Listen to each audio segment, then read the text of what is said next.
Good morning, all of you. Today we will begin the new chapter from your history book. That is chapter number 7, and the name of the chapter is Ashoka, the emperor who gave up war.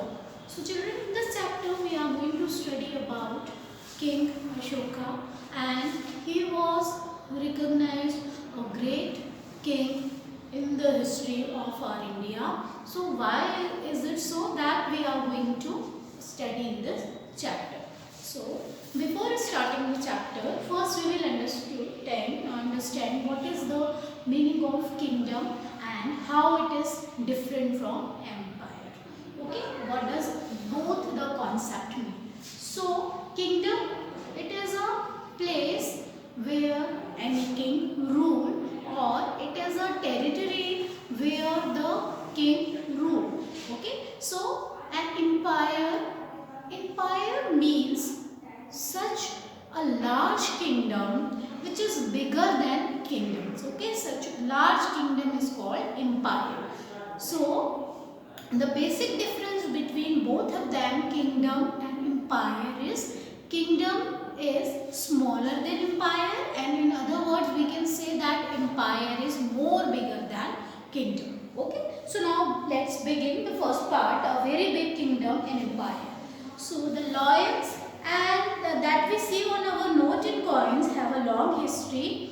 We are going to we have seen the notes and the coin in which our national emblem is engraved. Okay, that is lions. So that emblem is taken from the Sarnath, and it is taken from the Ashok pillar. Now, who is that Ashok? Ashok was one of the greatest ruler known in our history. One of the greatest ruler of our history, of our Indian history, is King Ashok. His inscription means his message were engraved in the different pillars which is present in the Sarnath on the rock surface. Now let us see why his kingdom is called empire. Again children, uska kingdom empire क्यों कहलाता था? Because that was very massive, very huge. The empire that Ashok ruled was founded by his grandfather Chandragupta Maurya. Okay, so the empire, the family from where he comes from, that belongs to the kingdom of his grandfather. He was Chandragupta Maurya, and Ashok belonged to the Mauryan dynasty. Now we will understood what is the meaning of dynasty. And the Mauryan Empire was established 2300 years ago. Chandragupta was supported by a very wise man. His name was Chanakya or Kautilya. उनकी court में, चंद्रगुप्त मौर्य के court में एक vice man थे, उनके जो minister थे, his name was Chanakya, or another name of Chanakya was Kautilya. Many of the Chanakya ideas were written down in his book called अर्थशास्त्र, और उनके आइडियाज उन्होंने अपनी एक बुक अर्थशास्त्र में लिखे हुए थे. Now what is the meaning of dynasty? Dynasty means when the member of the same family, एक ही family के members ruled after the one another, that is called dynasty. किसी एक जगह पर एक ही फैमिली के लोग एक के बाद एक रूल करें, so that is called dynasty. So Mauryan was a dynasty with the three important rulers, Chandragupta, फिर उनके son Bimbisara, and Bimbisara's son Ashok. Okay, so this Mauryan Empire was founded by, this is Mauryan Empire, it is founded by Chandragupta Maurya. Okay, ये चंद्रगुप्त मौर्य के द्वारा founded हुआ था in the year 2300 years ago. Chandragupta Maurya has a son. His name is Bindusara. Okay, his son name was Bindusara.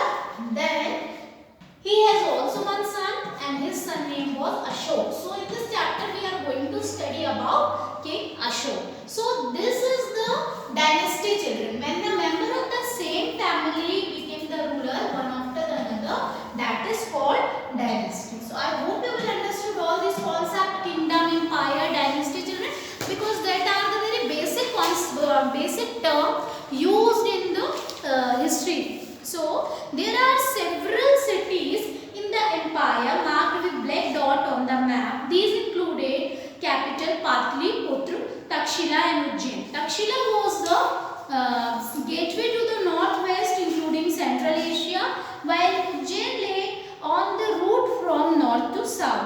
merchants, official, craft person probably live in this city.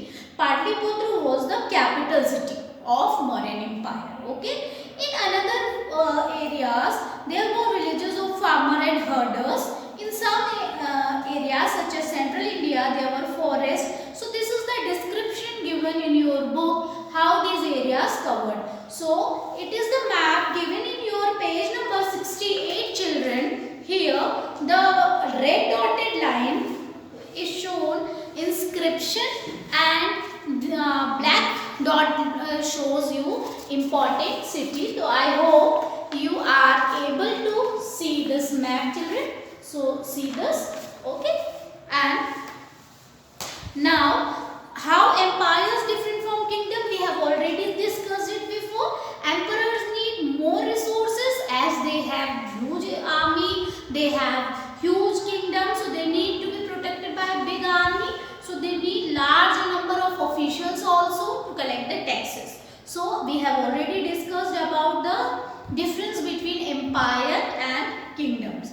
Now ruling the empire. As an empire was so large, different parts were ruled differently. Empire बहुत बड़ा होता था तो उसको rule करने के लिए भी different parts we have to rule.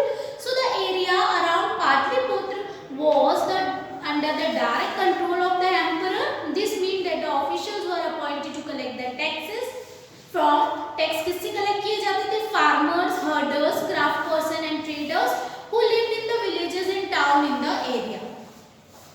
There were other areas or provincials. These were ruled from the provincial capitals such as Takshila or Ujjain. और पाटलिपुत्र के अलावा जो दूसरे एरियाज थे, जैसे जो दूसरे एरिया उनको province wise, area wise rule किया जाता था.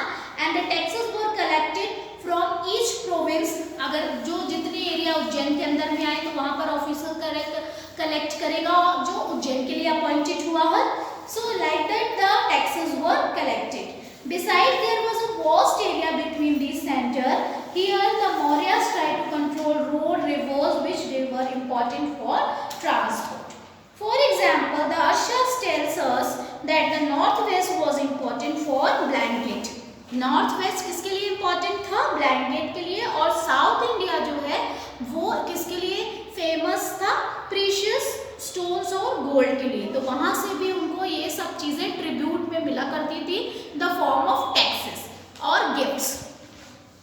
अब ट्रिब्यूट क्या होता है? What is the meaning of tribute? Unlike taxes which were collected on the regular basis, these are called tribute. Okay, जो टैक्सेस के अलावा जो रेगुलर बेसिस पे जो लोग उन लोग को दिया करते थे, that is called tribute. In the other words we can say that is a gifts. Okay, there were also forested regions. People living in these areas were more or less independent, but they may have to be expected to provide elephant, timber, honey and wigs to the Mauryan Empire. Now, I hope you will understood this all, children, and the rest of the chapter we will discuss in the second part. So, if you have any kind of doubt, any confusion, children, you do ask me. Till then, thank you.